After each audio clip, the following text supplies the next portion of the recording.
Ladies and gentlemen, boys and girls, au bwana, mwisho siku pia ukiniona kwa mara ya pili na ya tatu, unajua kabisa pale kwenye Pesa Zosi TV jamani, kipindi ambacho tunakuletea every single Wednesday and Friday.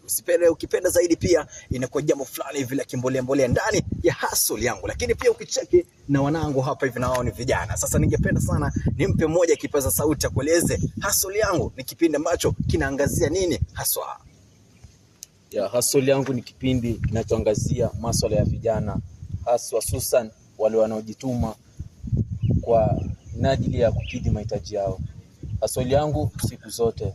Au sio bwana, shakwambia bwana, mwanangu anaitwa Gaston Mambela pale. Amekwambia jamani, haswa hustle yangu inahusiana na kipindi ambacho kinaangazia sana masuala ya mavijana pale. Make sure una subscribe pale ndani ya Pesa Zosi TV. Alafu make sure pia every single Monday to Friday ndani ya Gumzo Kazini kuanzia saa 4 hadi saa 7. Wednesday and Friday hustle yangu itakuwa inapaa juu ikienda juu. Mwisho siku jamani, wananiita Sadfa 254 na niko na wanangu wa power hapa hivi. Au sio bwana?